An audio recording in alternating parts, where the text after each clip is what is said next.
Good afternoon. I'm Dr. Jill Koryama, and I'm the moderator for this series, Women, Education, and Leadership in Morocco. And today's webinar, an analysis of Morocco's gender patterns from a global perspective. I just want to remind you, if you're joining us on a laptop device and you want to use the Arabic channel, go to the small globe icon at the bottom of the screen. You may use that to select the Arabic channel. If you're joining us on a smartphone, you will first select More or the three small dots, and then you will have an option for language interpretation. I want to thank you to Rashid for interpreting and for everyone else who's working behind the scenes to make this webinar happen.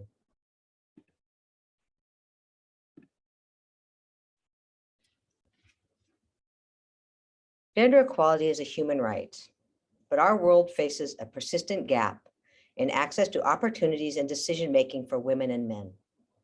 Globally, women have fewer opportunities for economic participation than men, less access to basic and higher education, greater health and safety risks, and less political representation and engagement. Guaranteeing the rights of women and giving them opportunities to reach their full potential is critical, not only for attaining gender equality, but also for meeting a wide range of national and international goals. In this first webinar, we will first define some terminology related to gender that comes up in reports. We'll discuss gendered patterns across the world briefly, and then in the Middle East and North Africa. And then we'll examine very quickly the current situation in Morocco, where Morocco has been and where it's headed. I'm very fortunate today to be joined by two expert panelists, Dr. Mesuret Hailu and Dr. Fida Adele. Terminology, let's start there. So the word gender describes the socially constructed roles and responsibilities that societies consider appropriate or normative for men and women. Gender equality means that men and women have equal power and equal opportunities for financial independence, education, and personal development. Gender equity is not the same as gender equality, although sometimes they are used interchangeably. Gender equity is a process of being fair to women and men. To ensure fairness, strategies and measures must often be available to compensate for women's historical and social disadvantages that have prevented them from otherwise operating on a level playing field with men. Equity often and hopefully leads to equality. Gender parity is a statistical measure and a term that indicates each gender is represented equally. So in the most simple example, you'll have an equal number of boys and girls in a classroom. It also does not equate to gender equality, but they are used interchangeably. I want to talk about gender patterns globally. I'm drawing on two particular reports from the World Economic Forum, the 2020 report and the 2021 report. You will be able to access these through links in the chat. These reports draw on statistics made available by global organizations and also interviews with their executives. These reports focus on four issues related to gender: economic opportunity, political empowerment, educational attainment, and health and survival. Overall, parity was at 68.6%. Therefore, that means that there's like a 31.4% gap to close. The largest gender disparities remain in the area of political participation. There's only 24.7% of that gap closed. The second largest gender gap across the world is in economic participation, and that remains about at 57%.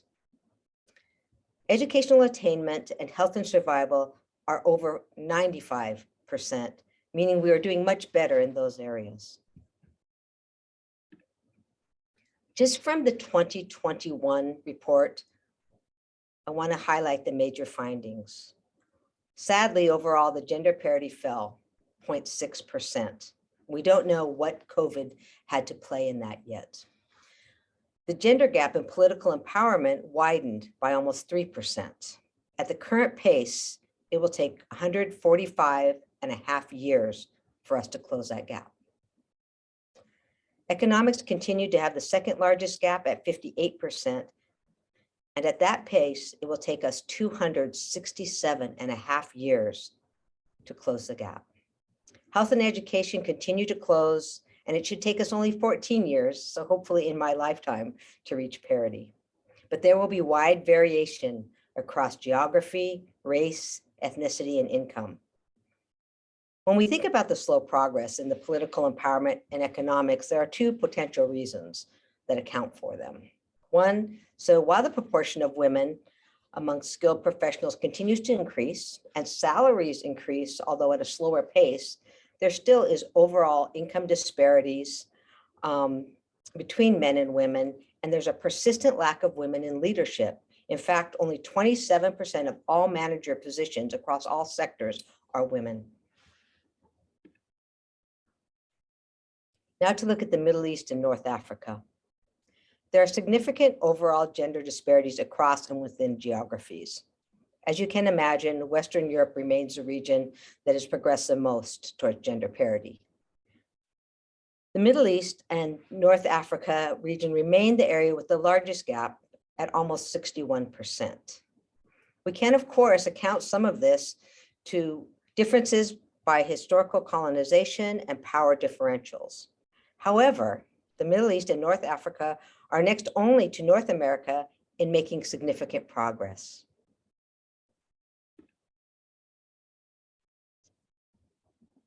Here are the major findings. And although the Middle East and North Africa overall index is at the bottom, you can see that in several of the sub-indexes, including economic participation and opportunity and educational attainment, they're in fact not at the bottom. I'll give you a moment just to look at this.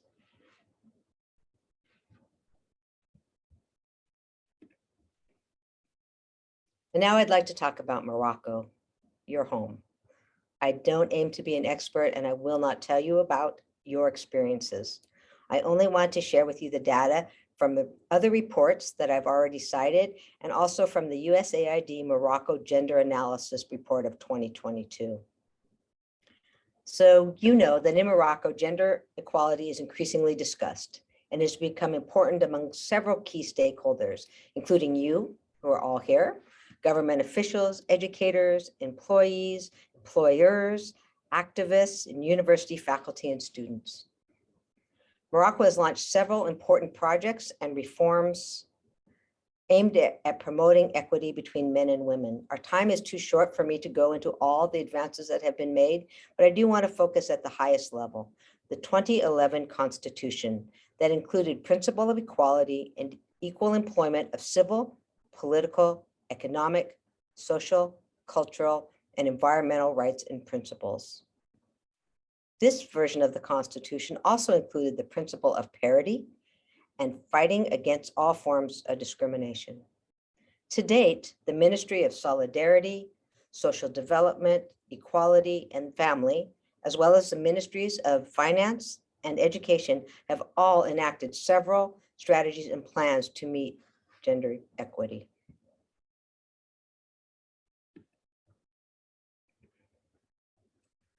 Still, despite the efforts in legislation and institutional structures, inequalities between men and women persist in Morocco, as they do in many countries, including my own, the United States.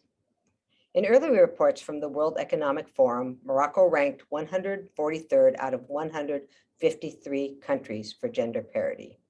In the sub-areas, they ranked 123rd in political empowerment and engagement, 146 in economic participation and opportunity, and 115th in educational attainment. Health and safety was not addressed in this report. I want to focus a bit on educational attainment in basic and higher education. That is the main topic of the Higher Education Project Morocco, which is supporting this webinar, and also through a series of other work events that we are doing with Moroccan partners. Morocco continues to improve overall on girls' literacy and primary school enrollment, even in the rural areas. Numbers decrease, however, in middle and high school. And we know that high school completion is actually a good indicator for employment and leadership. Women complete undergraduate degrees in Morocco proportionally, but they are underrepresented in graduate programs and postgraduate completion. Women make up 44.14% of students who completed their master's or doctoral degrees.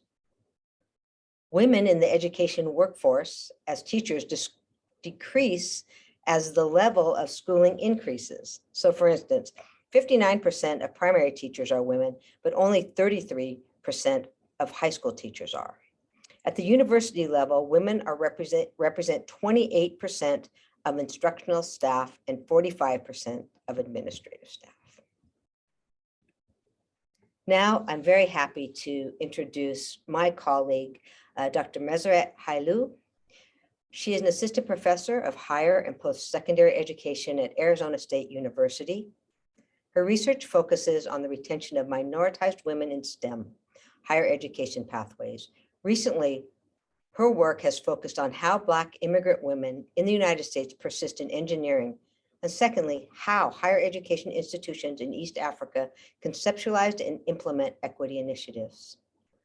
Prior to coming to Arizona State University, Dr. Hailu was a postdoctoral research associate at The Ohio State University. Her research has been well-funded, and you can find her work at a link we'll drop into the chat. Today, she's going to speak to us about her research, lessons learned from Black women in U.S. engineering classrooms. In this study, she explores the narratives of Black immigrant women studying engineering at a large public university in the Southwestern United States. The two research questions guiding this work are: one, how do Black women describe their experiences in undergraduate engineering? And two, what strategies do first and second generation Black immigrant women use to persist in undergraduate engineering programs? These research questions speak to a gap in the literature because a discipline-specific examination of Black immigrant student experience is still largely missing from higher education scholarship, especially in the area of teaching and learning. I feel very fortunate to have you with us today. Thank you. Thank you so much, Dr. Koryama. I will be sharing my screen, and hopefully everyone is able to see it. Please let me know if you are not able to. We can see it. Thank you. Awesome. Okay, wonderful. So hello, everyone. Thank you so much for engaging with my work today and for inviting me into your space. As mentioned, I'm Mesuret Hailu, and the title of my presentation today is Women, Education and Leadership, Lessons Learned from Black Women in U.S. Engineering Classrooms. Before I dive in, I want to note that I have a co-principal investigator for this work, Dr. Brooke Coley, who's an assistant professor in engineering at the Polytechnic School of the Ira A. Fulton Schools of Engineering here at Arizona State. And so while it will be just me sharing findings and discussing implications today, I want to acknowledge that she is my collaborator and thought partner in this work. So the outline for today's presentation, and I'll be talking for about 20 minutes or so, is first I'll provide a study background, then I'll provide a discussion of methods, and then I'll be discussing emergent findings as well as some implications for gender pedagogies. Now, obviously, I recognize that my work is not about education in Morocco per se, but I do look at the experiences of African and Caribbean immigrants here in the US, and how I as a gender scholar can make contributes education scholarship that will hopefully advance equity. So while this is a little bit distinct from obviously everyone else's area of expertise on this call for the most part, I hope that the discussions of gender and equity will have some transferability for the work that you all are doing.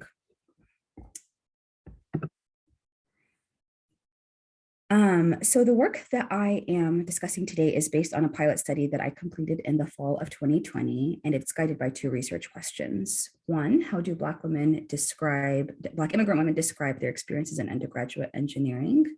And two, what strategies do first and second generation Black immigrant women use to persist in undergraduate engineering programs? And both of these questions, in my opinion, speak to a gap in post-secondary education literature.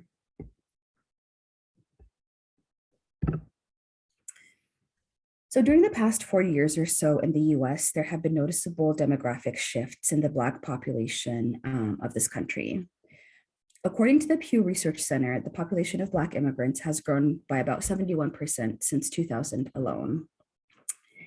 And while these demographic shifts have taken place, the proportion of women in engineering remains low. The American Society of Engineering Education reports that women make up 21.9% of all engineering bachelor's degree holders in 2018. So I have a hunch that of the few Black women who are graduating with undergraduate degrees in engineering, a sizable chunk are of immigrant origin. However, a discipline-specific examination of Black immigrant student experiences is still largely missing from higher education scholarship, which is why I decided to engage in this work. In terms of setting, this study took place in one of the largest schools of engineering in the United States, and I've decided to use the acronym LPU, or Large Public University, as the pseudonym for this institution. So LPU is a large, predominantly white institution in a suburban city in the American Southwest. Theoretically, the study was guided by transnationalism theory, which is a framework about social relations, positing that immigrants establish and maintain social relationships that link their country of origin to their country or countries of resettlement. As a result, transnationalism theory helps us think about how immigrants are able to forge social connections across political, cultural, and geographic borders. Methodologically, I use a case study design involving interview data from about 45 women, meeting with each participant once to answer these research questions that guide this work. Data analysis was conducted in 3 stages, including inductive coding, the development of a code book, and pattern coding. As I mentioned, I did not do this work in isolation. I had a co-principal investigators and also a few graduate students who assisted us in all stages of data collection and analysis.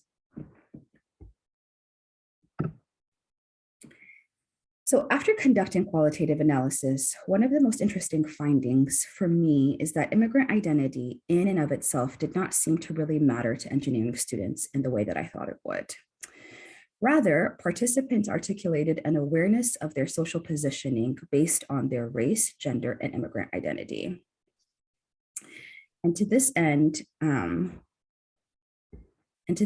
I'll talk a little bit more about the salience of intersecting identities. So as I mentioned, immigrants articulated more of an awareness of structures and environments rather than an affinity to a distinct culture. So the immigrant women in this study articulated how race for them, their Black race, superseded all other identities for them. Additionally, they recognized how they are the other in engineering spaces by virtue of their race and gender.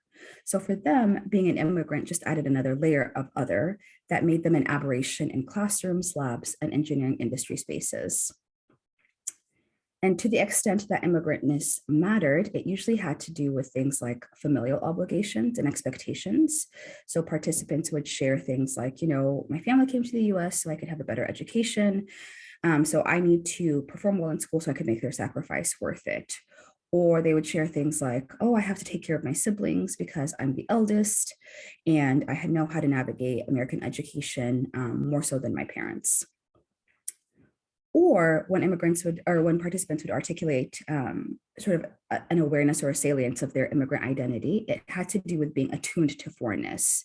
So for example, when they would tell me things like they can decipher the accents of their TAs or teaching assistants and classmates that are difficult for other people who are not immigrants. They were also very aware of how their religious or cultural attire and foreign sounding names were registered by other people. But all in all, they being the participants, told me that they were treated way more differently in regard to their immigrant identity, more so than they actually felt. To demonstrate this, I'll share a few excerpts from participant interviews. So here we have an excerpt from Diana, a computer systems engineering major and a second-generation Jamaican immigrant who shared her reflections about what it was like being an immigrant student for her at LPU. So Diana shared, within the Black community, I feel like immigrants have a different experience, but that's from the inside. From the outside, immigrants have the same experience as a non-immigrant Black student, because at the end of the day, LPU and non-Black people view us all the same. It does not really matter where we're from, we're all still Black and they treat us in the same way. Now, once we get down to being in the Black community in that already small circle, I feel like it is a different experience because you can come from a different background. And it's not a bad experience, it's actually an experience that you can learn from. It's definitely different culturally, just from what you eat, what you wear, how you speak, your slang, how you dress. It's all different in that sense, but you learn from one another.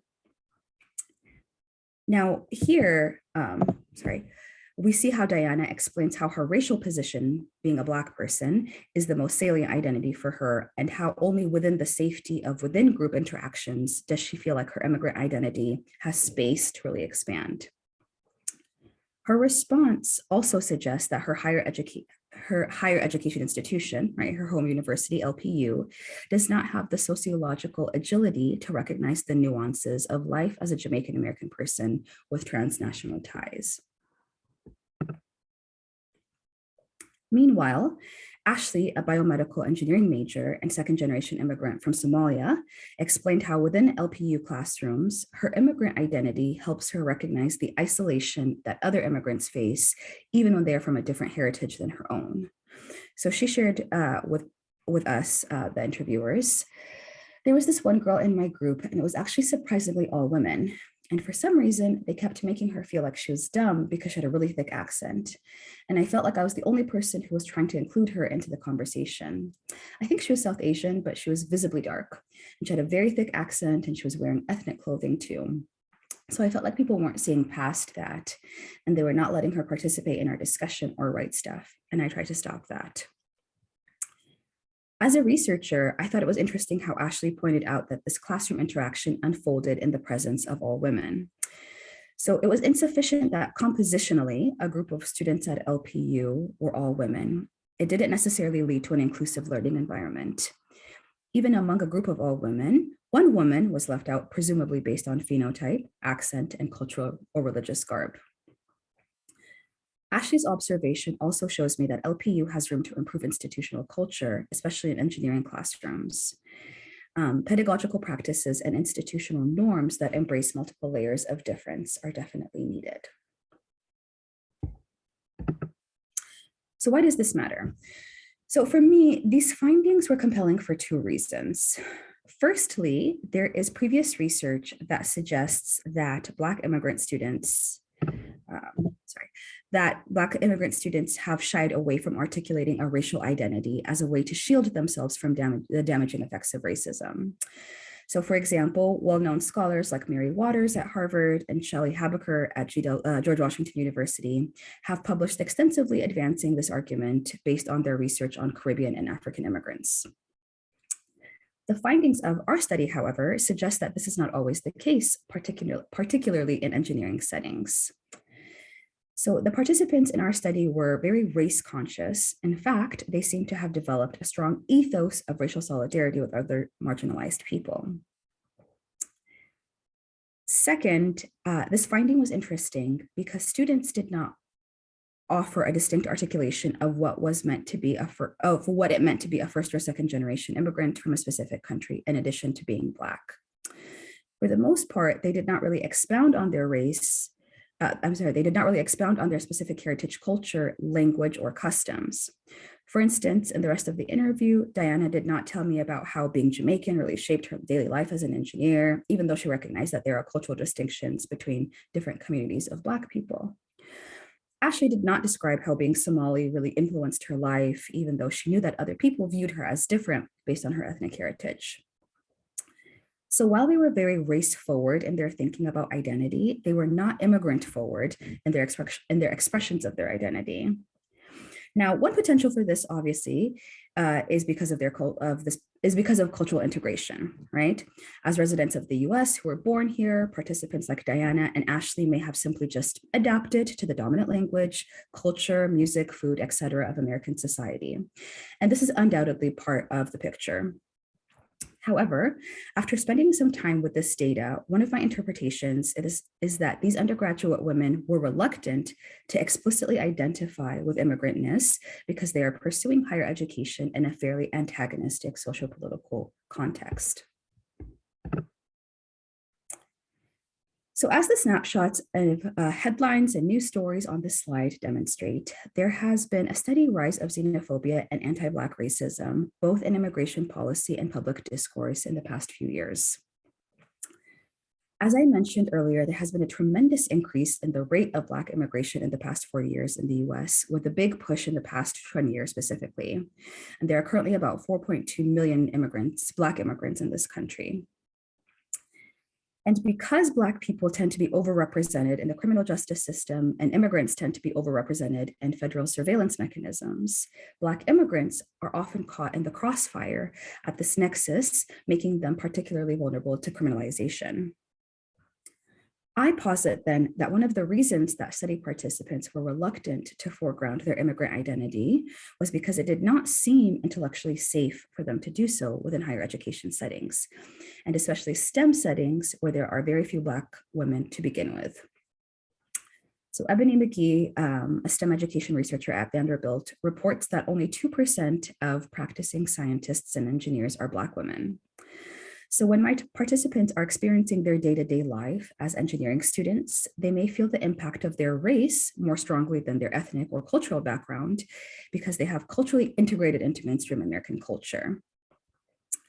But I argue that they may have an additional impulse to disengage with the aspect of their identity, i.e. their immigrantness, that makes them even more of an outsider in a society that is increasingly explicit about anti-Black and anti-immigrant sentiments. Broadly speaking, then, I conclude that institutional climates are likely still hostile for different communities of Black women, forcing them to negotiate what parts of their identity to foreground and what to distance themselves from. So after listening to some of the snapshots of student narratives, these ideas allow us to consider some steps that educators can take to make classrooms more inclusive for this population, including one, being aware of which cultures are valued. So we see from this work that students are well aware of how they are perceived as an aberration in intellectual STEM spaces.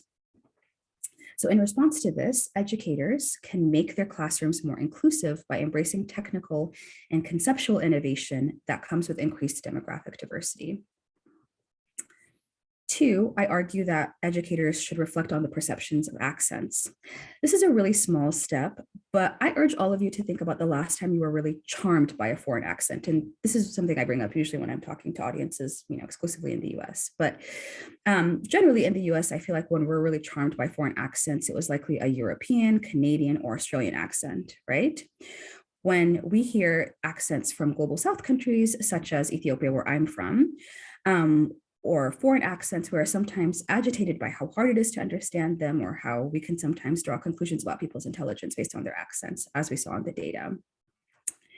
And as we can see from this study, students notice how the people with those different accents are treated. And so another implication of this work is for us as educators to reflect on how we treat people based on their accents and how warmly or coolly we respond to hearing them. And then finally, this work suggests that we should embrace a both and philosophy of student identity. Previous research suggests that race is not a primary identity for Black immigrant students and that they hold on to their national or ethnic identity, often in a move to distance themselves away from the discrimination that African American students face. However, the response from the participants in this study suggests that Black immigrants can and oftentimes do articulate a really clear racial identity. So their responses echoes the word of Zeus Leonardo, who says that, in other words, race is an organizing principle that cuts across class, gender, and other imaginable social identities. So moving forward, when we as education scholars and researchers and practitioners think about how to treat Black immigrant women and non-immigrant students in our classrooms, we must resist the dominant narratives of nationalism and xenophobia, as well as the model minority myth, which oftentimes is grounded in oppositional discourse that pits one type of Black student against one another. And realize that students can be many, many things at the same time, and they can be those things fully. With that, I just want to acknowledge that this research was funded by the Mary Lou Fulton Teachers College Internal Grants Program.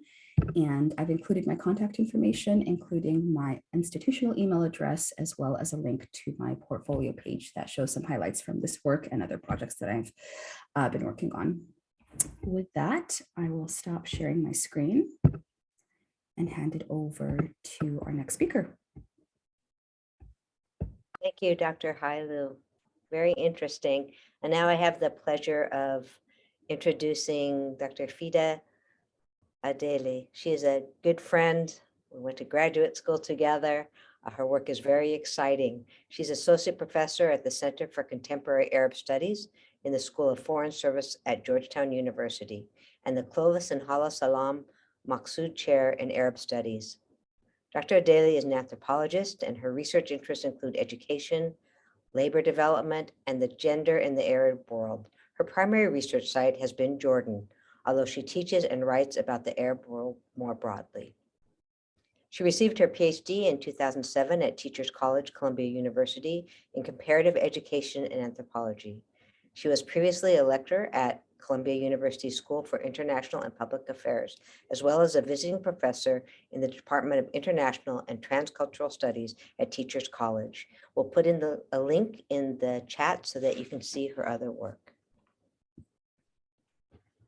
Today, she's going to present patterns of educational inclusion and exclusion in the Middle East, North African region.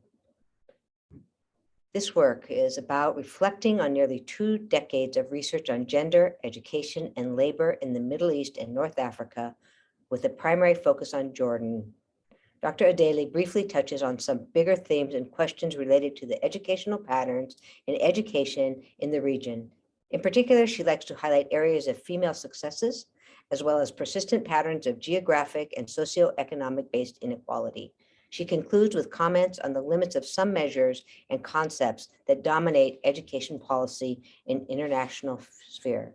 I just want to remind you that you can drop questions into the Q&A and we will have the panelists answer those at the end. And also just to remind you, there will be a survey in the chat later. Thank you. Thank you, Jill. Let me share my screen. Can you see my screen okay? Yes, okay, wonderful. So thank you very much, Jill, and thank you to everyone who's in attendance today. It's my honor to be speaking with all of you. Educators are at the forefront of caring for our children in our communities around the world. And so I want to start by acknowledging your work in your own communities in Morocco and in the education of a new generation in Morocco.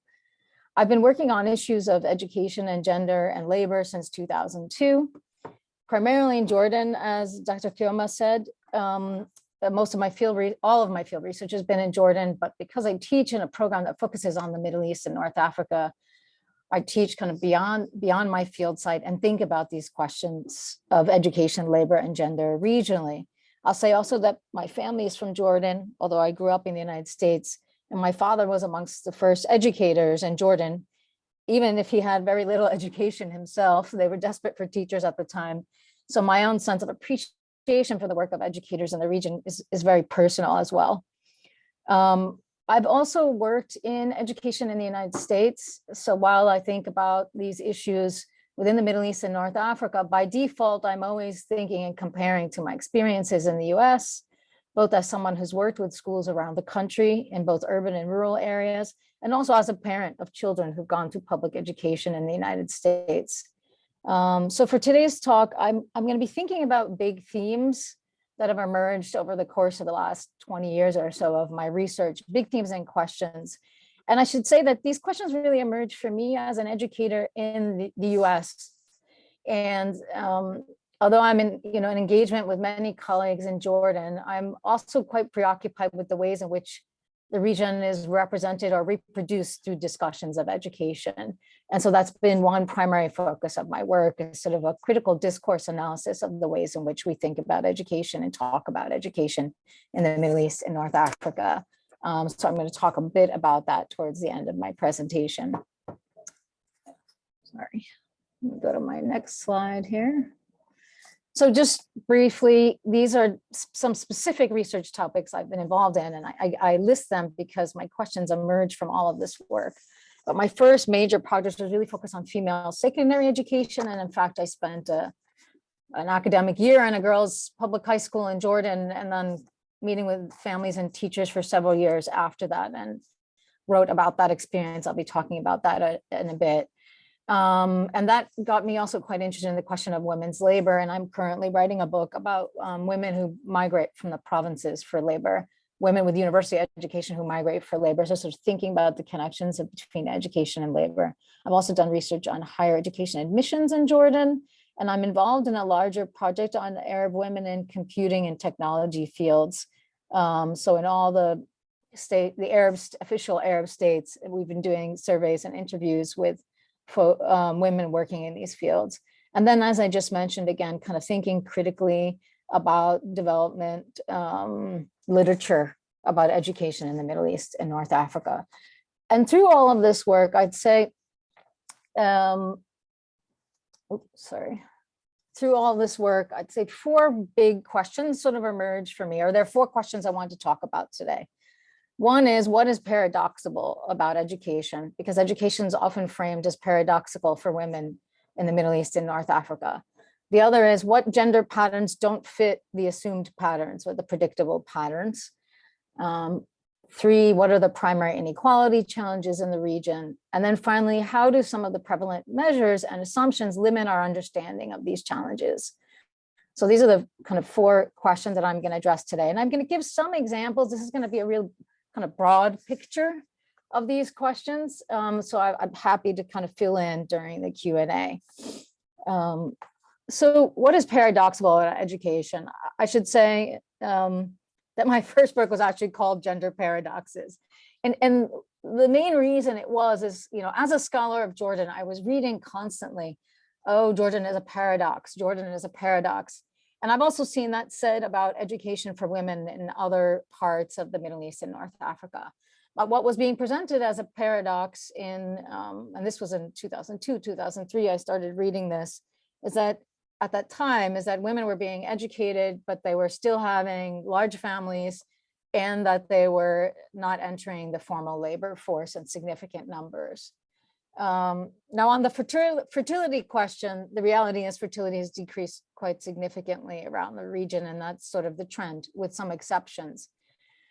But this question of labor in education is one I was really preoccupied with. And I'll just say that in this work, and this is the cover of the book, but in that work, what I wanted to explore is, why are so many women reaching high levels of education in Jordan? Even if they might not end up in the labor force.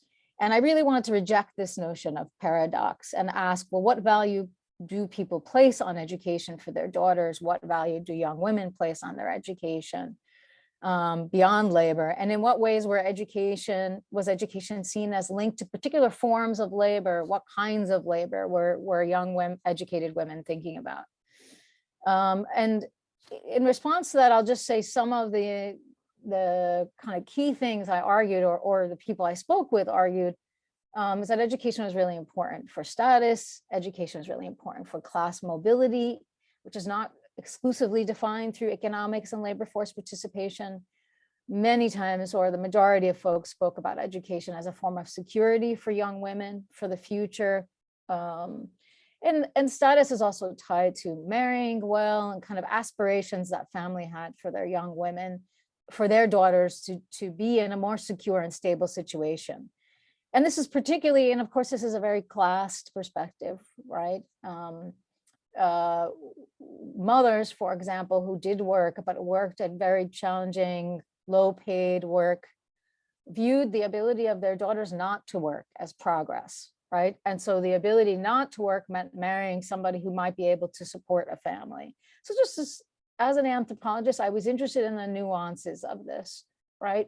And trying to understand how the broader values, or the range of values associated with education really expanded beyond kind of immediate returns on education that are frequently measured as future wages or GNP increase. The other thing I was really interested in this work was what was going on in schools, like the environment of the school for the young women that I was doing research with in a provincial community. The public high school was a very significant space in their lives. It was one of the few spaces, public spaces, semi-public, that they spent outside of home. It was where they met people from outside of their family. And so I was also quite interested to talk not just about what was education for in the long run, but what was actually happening in these spaces to shape young women's perspectives about their role in the world, in the country and the future. And one of the areas I really focused on was gender. What were they learning about gender? What kind of debates about women and women's role in Jordanian society were happening in school? And there were really quite robust debates about that, robust debates about whether women should work and when should women work and how women could balance work and family, for example, or robust debates about moral issues. What did it mean to be a moral young women? What did that require in terms of modesty, in terms of interactions with others? And these were debates that young women were having with each other and with their teachers, which also went against the assumption that schools are not necessarily spaces in which these kind of discussions can happen in countries like Jordan. So in terms of kind of thinking about my second question that really emerged from this initial work is what gender patterns don't fit the pattern. And when Dr. Koryama showed some of the statistics on gender parity, we saw that in terms of education, the region's doing relatively well in terms of achieving, if we think in terms of national statistics. And there is an issue with thinking just in terms of national statistics, which I'll discuss. But for at least a decade or two now, we see a pattern of increased female enrollment, and in many countries in the Middle East and North Africa, girls outnumbering boys at the secondary and tertiary level in the region. And I'll show some data in a moment.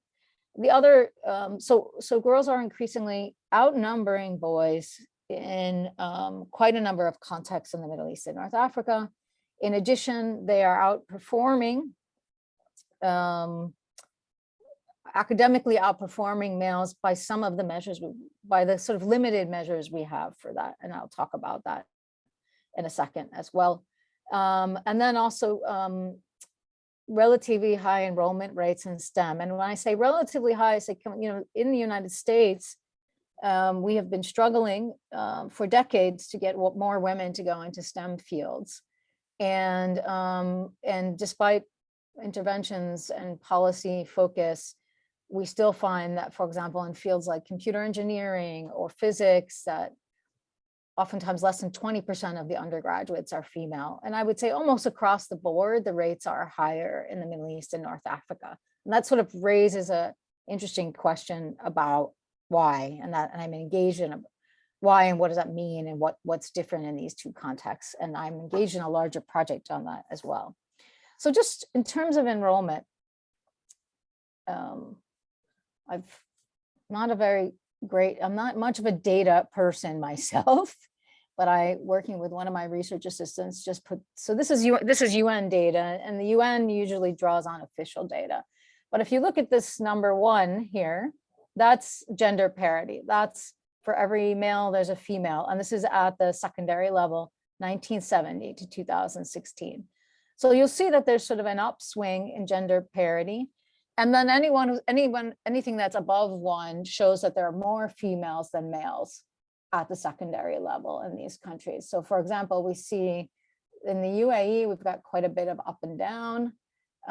We see here green Lebanon, for example, is almost at 1.5. But just again, you get this sense that that there's an increase in gender parity, and in several countries, we have more girls at the secondary level than boys. So for example, in 2006, we have data for 12 countries, and in 8 countries, there are more girls than boys at the enrolled in secondary school.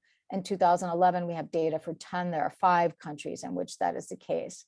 And then if we see, for example, Djibouti, which had one of the lowest rates in 2006, with more than a 25% gap. That gap is decreased, is narrowing slowly but surely. And I just want to show, because that other slide has quite a number of countries, so it's sort of bunched up. So I pulled out some countries here: Egypt, Iraq, Jordan, Morocco, and the UAE. Morocco, obviously, because you all are in Morocco, I thought it would be good to see it on this table. My own work is in Jordan. I'll be talking a bit about Iraq later. But again, we see here, one is where we have gender parity at the secondary level, and you see kind of movement in that direction. At the tertiary level, we see even more.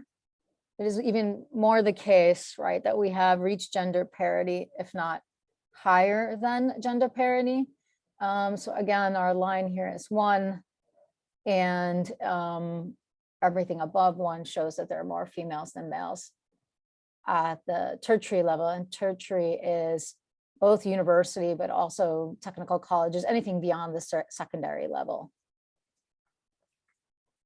So this is just a sense of kind of enrollment data. And sorry. In terms of performance, I just pulled up this one table, but the kinds of data we have that show that young women are academically on par with males or superseding them is varied. One of the most prevalent types of data that's being used in literature, academic literature and development literature, to talk about quality education in the Middle East and North Africa are these international standardized tests. So TIMSS is one of them, Trends in Mathematics and Science Study. And what I've done here, and one of the things that scholars who pay attention to these kind of tests have been pointing to, is that in several countries in the Middle East and North Africa, girls are outperforming boys on this test and in math and science. And why it has piqued the interest of scholars in the United States, I would say, is because in the United States, boys consistently score higher than girls in math and science. And so once again, it raises for folks this question of why might girls in the Middle East and North Africa be, in these countries that I've highlighted here, be scoring higher in math and science than boys, even if the region overall is scoring lower than the international benchmark.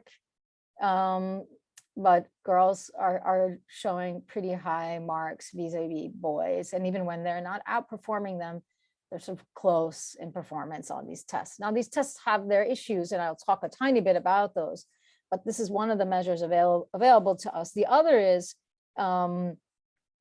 national tests. So I've looked at data on Tawjihi, which is like the back exam in Morocco, Thanawi al-Amma in Egypt, and girls for a couple of decades now have been passing at a higher rate than boys in both the humanities, Adabi, as well as the math and science, Ilmi, and they are often the top scorers in the country.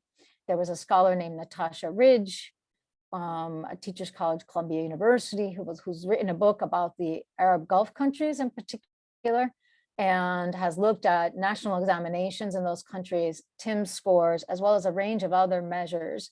She's written a book called The Reverse Gender Divide, because the differences between males and females are most pronounced in the Gulf countries, with females really outnumbering and outperforming males in Gulf countries. Now, of course, the reasons for this vary by country, and there is great variability along class within country. So, for example, you'll find that, in a study of lower income neighborhoods in Cairo, that boys are more likely to drop out of school because of economic pressures.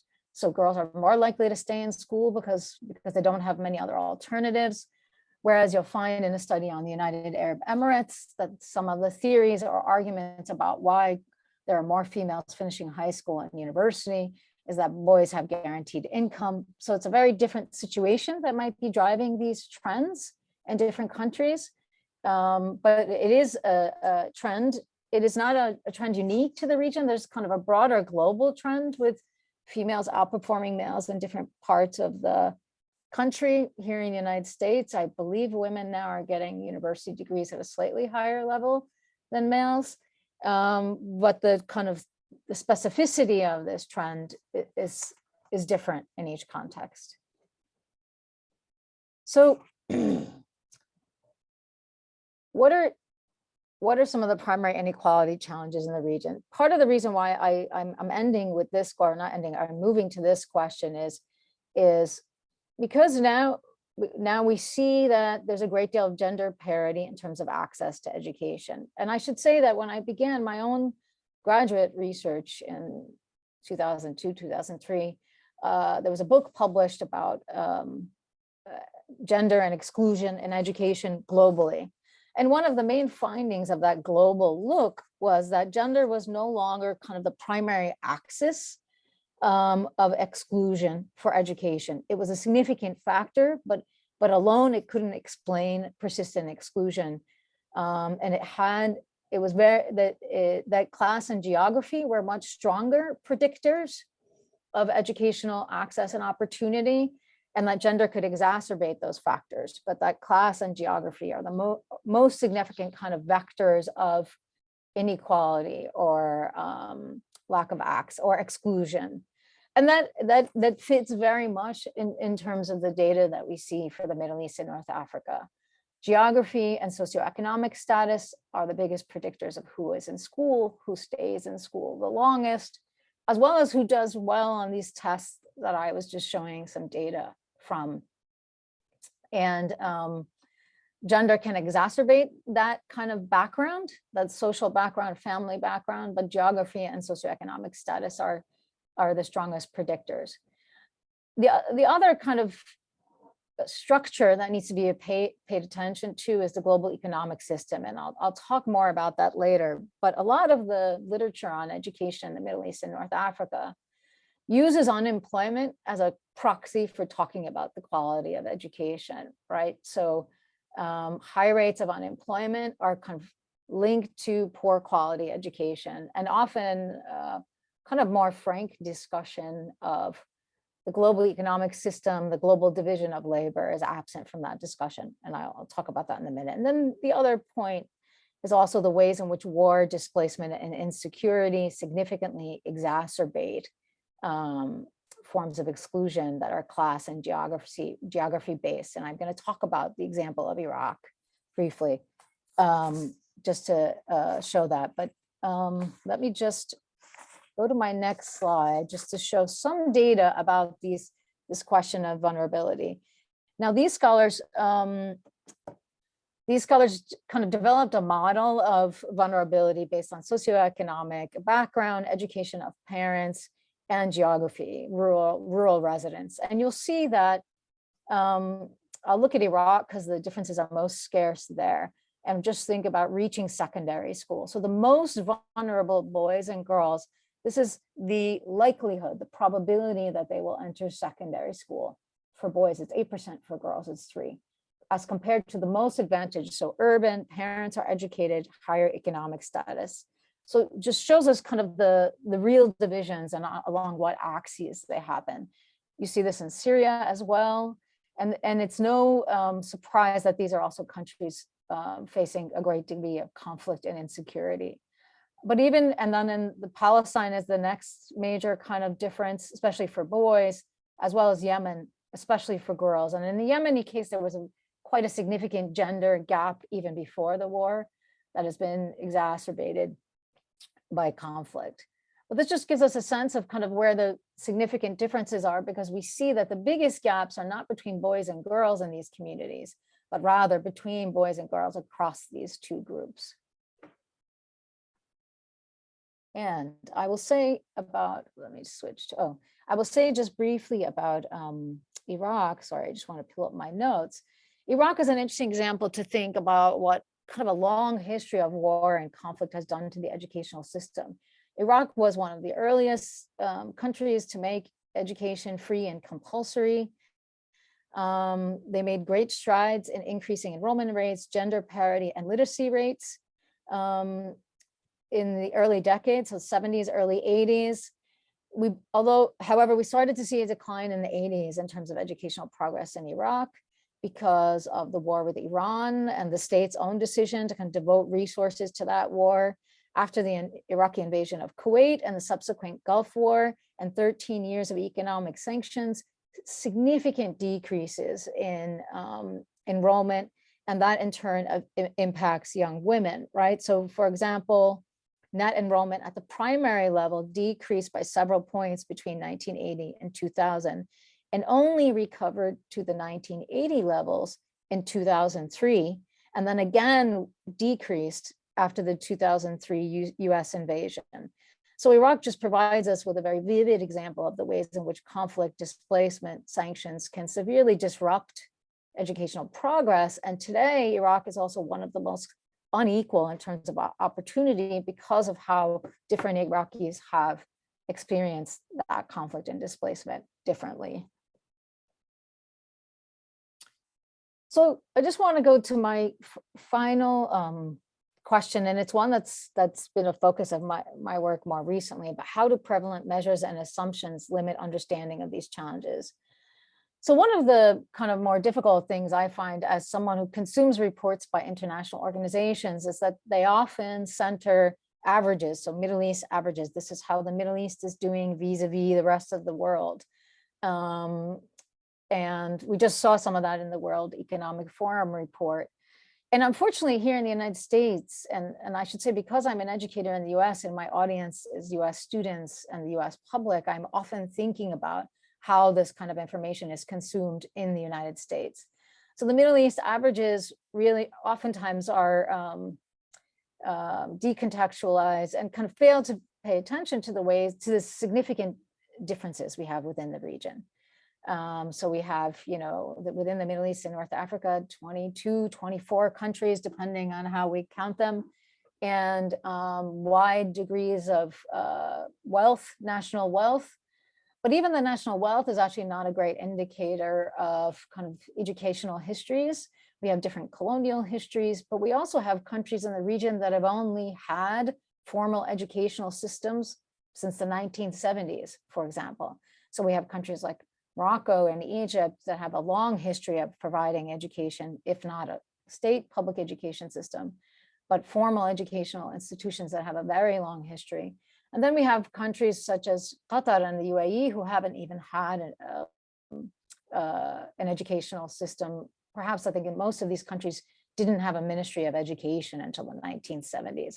So I think that history is important too, because wealth doesn't necessarily accelerate the process in ways we would like it to, given kind of relatively new access to higher education and secondary education.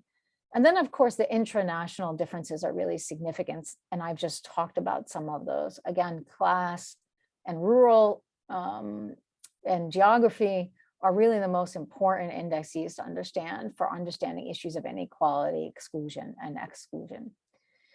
The other thing is, even though I've used these international tests to talk about the region, I use them with hesitation, because I've seen kind of a pattern of really kind of using these tests as the only measure of educational quality in the region, in the absence of other kinds of measures. Now, I should say that the exception to this is the work that scholars are doing in their own countries, or the country level work that is really getting a bit more in depth and trying to understand what's happening in classrooms and what the learning challenges are there and what the structural challenges are. In the literature, in the kind of dominant literature in the English speaking world and in the policy world, these international tests have a great deal of weight in framing both what the problems and the solutions are. And testing is an issue that, we as scholars, I believe, we as scholars here in the United States, educational scholars, have raised objections to, because of this phenomenon of sort of teaching to the test. What becomes quality education, what becomes the goal of education is just improving the marks on these tests. And this kind of an absence of serious engagement with pedagogy, an absence of teachers and students often, and trying to understand what's happening in educational spaces. And the last point I'll make is that this data is then often used to talk about, so on the one hand, these international standardized tests are being used as a proxy for quality, right? The results on the tests are a measure of quality, so they become the definition of quality in and of themselves. But the other proxy for talking about educational quality is this notion of skills mismatch. And so in much of the development literature on youth in the Middle East and North Africa, as well as in all other regions I have found in my research, there is a narrative which says that that youth unemployment is explained by skills mismatch and poor quality education. And so the argument is made, if we just shift what people are studying, change what we're teaching young people, this will address the employment problem. And I wrote a piece about this recently, thinking about how this notion of skills mismatch has traveled from the US and Europe, where it has been used to explain unemployment, to explain the failures of structural adjustment policies in Latin America, to then talk about the Middle East and North Africa, Latin America. And the issue with the skills mismatch discourse is it ignores the realities of labor market dynamics in many of the countries that they're looking at. And I know Jordan the best, so I know that in Jordan, you have a relatively well-educated population, but the only jobs that are being created are very low paying, and I hate to use the term low skill because they're not low skill, but they're different kinds of skills. They're manual jobs, so construction and agriculture. And employers are able to hire migrant labor at very low wages to fill those jobs. And so the issue is not so much a skills mismatch, but the lack of jobs. And that is an issue that is about the global economic system and where jobs are going, and the fact that the owners of capital are interested in finding the cheapest labor, and so that means the jobs are going where the cheapest wages are. And so the dynamic of unemployment is really, it's hard to explain the dynamic of unemployment in terms of skills mismatch, I would argue. That's a quick overview of a larger argument I've made about this. But I appreciate your willingness to help me think out loud about these bigger questions and patterns. Thank you very much. And I will stop sharing. Thank you, both of you, Dr. Mesuret Hailu and Dr. Fida Adelaide. And now we're going to take some questions. There's been some very critical and important questions posed in the Q&A. So I'm going to start with this first one, and it relates to what you were talking about, Fida, about rural and urban. The question is, through your experience, how can the disparity in educational opportunities be reduced in the rural area in which this problem is acutely posed? And do you think that reproducing your experience in this field is useful in this given the cultural differences? Yeah, I mean, to be honest, I think the specificity of what the solutions are really depends on context, which I think speaks to the second part of your question, right? I don't like to offer broad solutions, right? My solution is people should talk to local communities and understand kind of what the incentives are for going to education, what people want education for, and if young people are leaving school, what are the reasons behind that? So I honestly, my own kind of philosophy is I don't offer solutions. I think the solutions need to be crafted by local communities. I do think that there are larger structures, political structures that act as significant barriers. But there's that act as significant barriers, but at the same time, I think the solutions have to come from our local communities.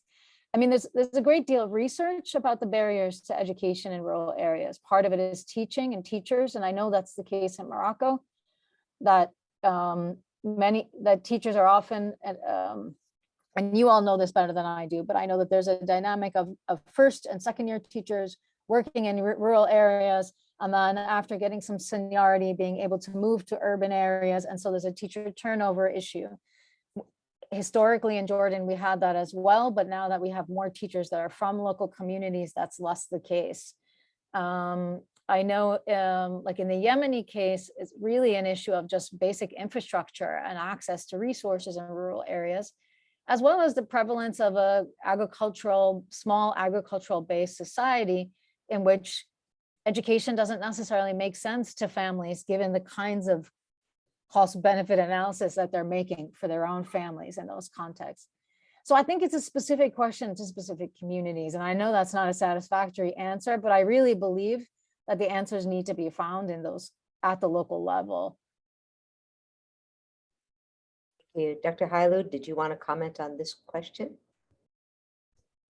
I don't have too much to add to Dr. Adderley's point. It's fine. That's great.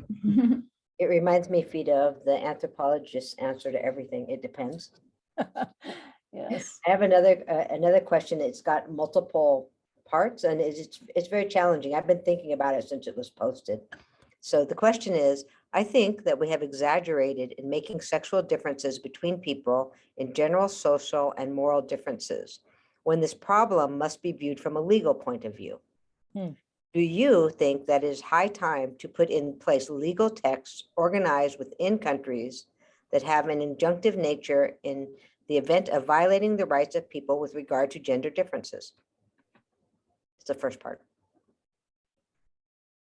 I'm sorry, could you read that again? I hope so. Let me paraphrase. The participant is asking, have we exaggerated too much the differences in gender in social and moral contexts and not in legal contexts? And what would be gained if we would have legal texts within countries to discuss gender disparities? I hope I paraphrased that correctly. I mean, if I understood it correctly, I think the challenge is we often do have equity in the law, but it's about it's the practice.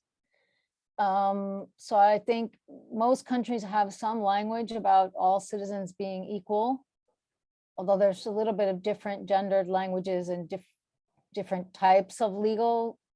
Depends, I guess, on the body of law. But I think like many things, one can change things at the top, or they can change kind of the official policies, but then how people are able to access those rights or to implement them really varies on kind of their own capital, their own specific kind of context. How are they able to access? And then it also depends on the resources that are put behind implementing those rights, right? I do think that sometimes the focus on gender is too much, in the sense like male versus female, in the sense that there's clear evidence that the differences across class and geography are more significant challenges. It doesn't mean though that there isn't gender bias. It's still an issue and it's a persistent one, but I do think sometimes maybe it distracts from what the issues are in education in particular. Thank you, Dr. Hailu. Yeah, I think that's a really compelling question. I think what we have to keep in mind, however, is that laws are enacted in a social setting, in a social space, right? So just because something is codified in law doesn't mean it will have perfect translation into human behavior, right? Because ultimately it's people carrying out the law.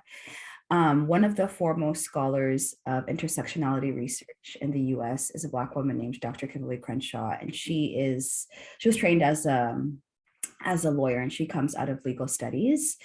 And it was disparities in the enactment of law that motivated her to theorize about the role of gender as it intersects with class and race in the US. And so, if we were to talk to, I'm not a legal scholar, but I imagine if we talk to legal scholars, they would probably say that the law can't save us because the law is enacted by people. So I do, to Dr. Adley's point, I think that While I do not think gender is exaggerated in terms of impact, I think gender in conversation with other vectors, such as race and class in the US, and geography, class, and ethnicity in some of the East African country settings that I work in, I think those things work in unison. They work to position people at the nexus of different systems in different ways. But no, I do not think gender is exaggerated, because disparities are evident in outcomes across the educational pipeline in the settings where I work. So, but I will put this, I think one of the most famous articles by Dr. Crenshaw, the legal scholar who talks about the intersection of race, class, and gender. I put it in the chat just for reference. Yeah. I'm going to move to a comment that then is related to a couple of the earlier questions and comments. So the comment is, first of all, thank you. And then the issue is large and has to do with educational philosophy and the prevailing culture in the countries of the Middle East and North Africa, and to the extent to which the gender approach is invoked in the curricula and the training of teachers, and works seriously at the level of eliminating all stereotyped images of women or girls in school curricula and in media images. And that relates to two questions that came in previously about culture and transforming gender bias depends on cultural change, question mark, but also where do you see family influence as far as changing gender bias?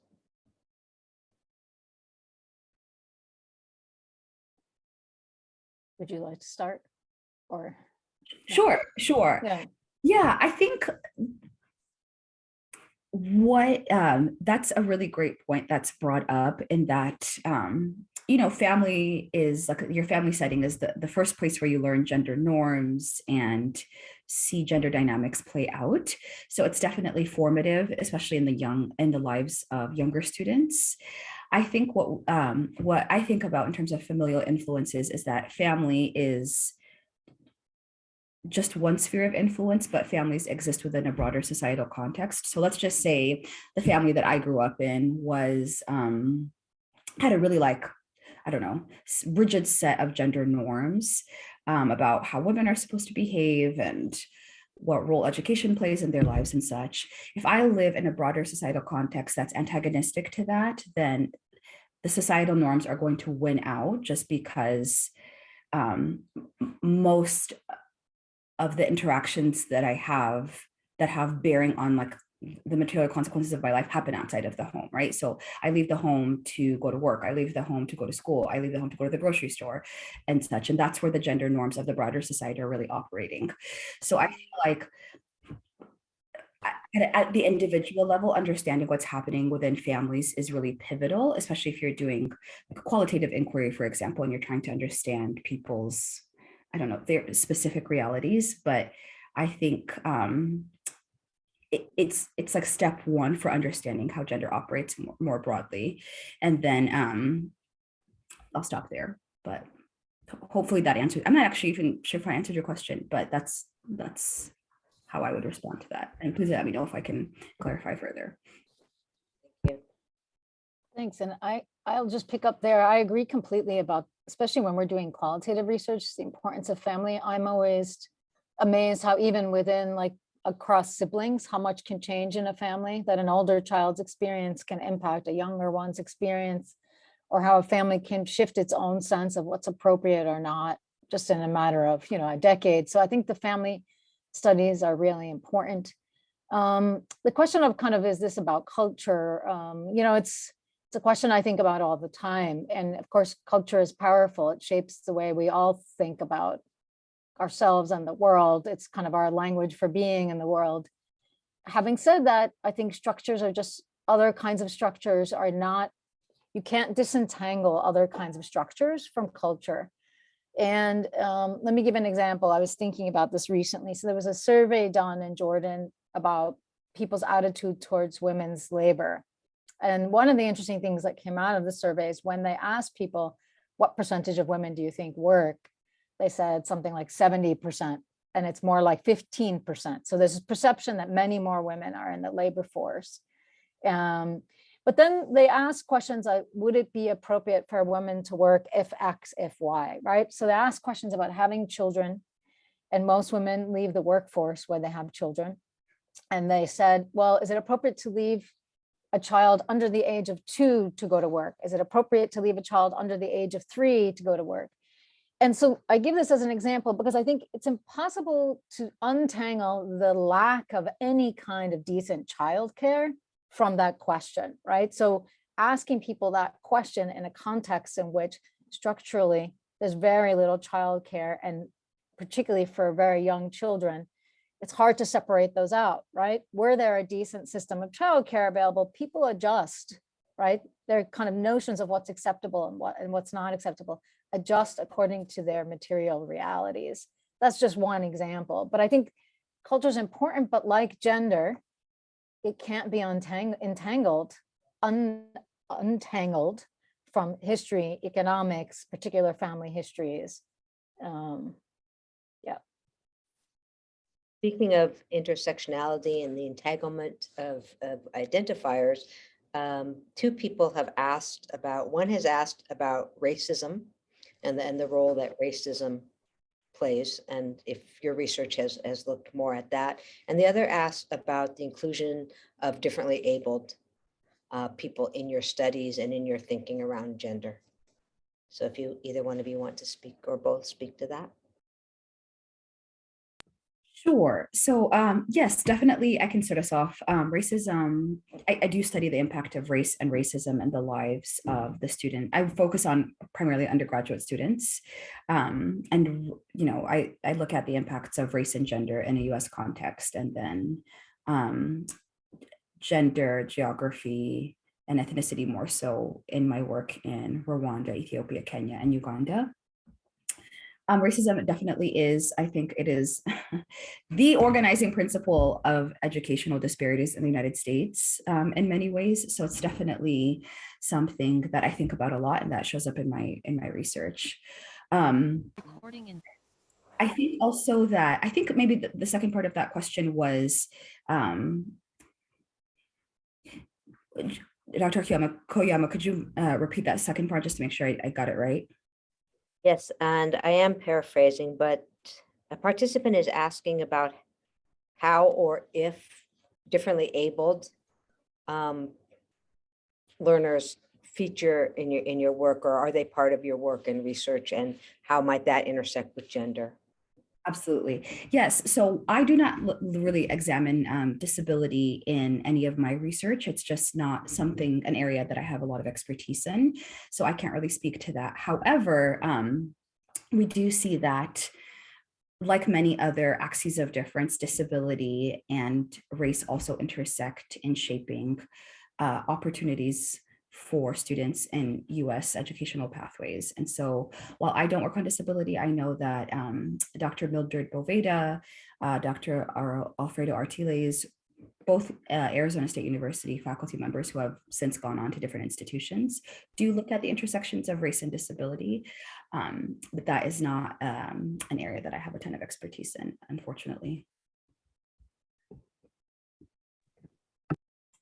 I'll just jump in to say that I have not focused on either of these issues in the context of my own field research, that I've been sort of an observer of these dynamics in my field research in Jordan. I mean, in Jordan, colorism is kind of what I observe, right?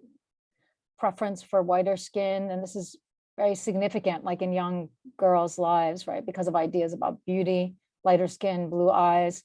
In fact, if this is being shown for us in the most vivid terms with the Ukrainian crisis right now, and who is deserving of our sympathy in kind of the most express racist ways. It's a bit shocking, actually.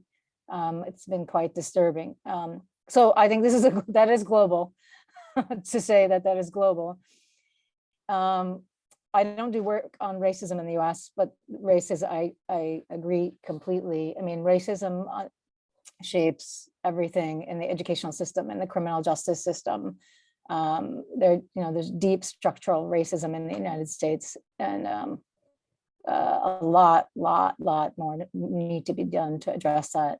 In terms of people with disabilities, I'll say that what was interesting to me while I was doing field research in schools in Jordan is that people were just beginning to talk about these kind of learning challenges, students with special needs 20 years ago. They were just beginning to talk about it. They just began to have the language for it. And I think that there are more resources now available, but I don't really have a good sense. I know there are scholars doing research on this. There's one anthropologist who's been doing work on children with Down syndrome and the kind of access to services they have in Jordan, but it's not an area that I focus on. Thank you both. I'm sorry we're having some difficulty, it seems, with translation. So I know that people are working on that. I want to ask one more question that was put in the Q&A. And this question is, will the gender neutrality movement, if globally spread, be the right solution to gender discrimination that a lot of women undergo, especially that it's sometimes hard to the male mindset to digest equality? I don't actually know personally of a gender neutrality movement, but perhaps our panelists do. I am not familiar with gender neutrality. Maybe gender blind might be the equivalent of it, the way I've heard about it. I was thinking gender fluidity, perhaps also along different continuums. So that question is from Halima. So Halima, if you want to elaborate in the Q&A, we can take that up. Let's see. We'll see. Are there any other questions? Oh, here's something in the chat. The problem we are discussing is very complex, in which the cultural aspect intersects with the economic and political aspect, as both of our panelists have talked about, and it requires the comprehensive development of society, both locally and globally, because the spatial and economic disparities at all these levels lead to exclusion, hatred, and racial discrimination. Yeah, I think we could all agree on that. Yeah. Are there any closing final thoughts that either of you have that you'd like to share, Dr. Hailu and Dr. Adele?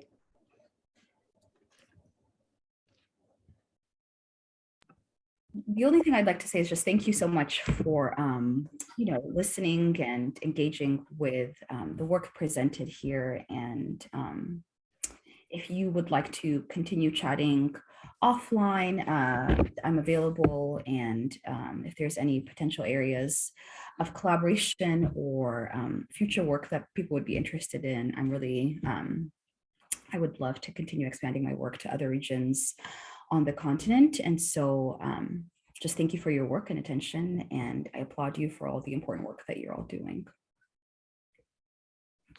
And I'll say the same. Thank you so much. I really believe that you all are the experts also about what's going on in your classrooms and your communities. And I think, a lot of educational work would benefit from more engagement with educators and their experiences.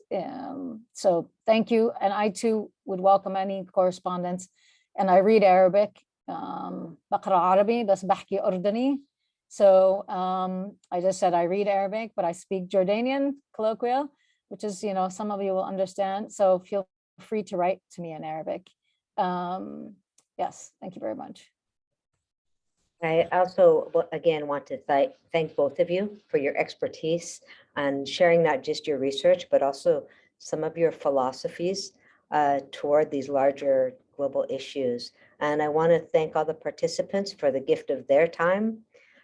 With your registration for the next two webinars in this series, March 23rd and April 27th, where we will focus even further on student engagement, teacher engagement, and also leadership and gender, particularly in the Moroccan context.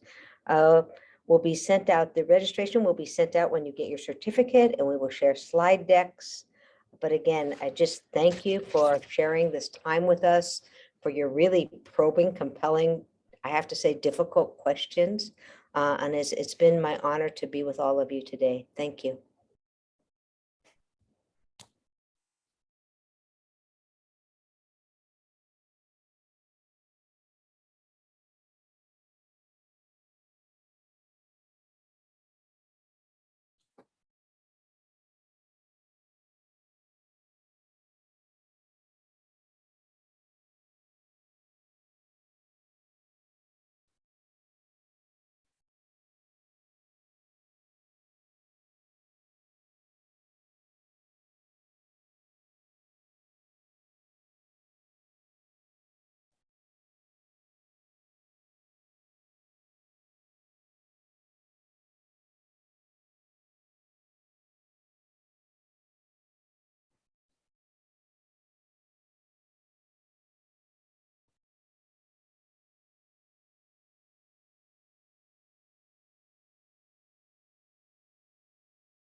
It was nice to meet you all. Likewise. I didn't know if you wanted to debrief about anything. I hope that went well. Well, it was really interesting to hear about your work. Likewise, it was really great to listen to your presentation as well.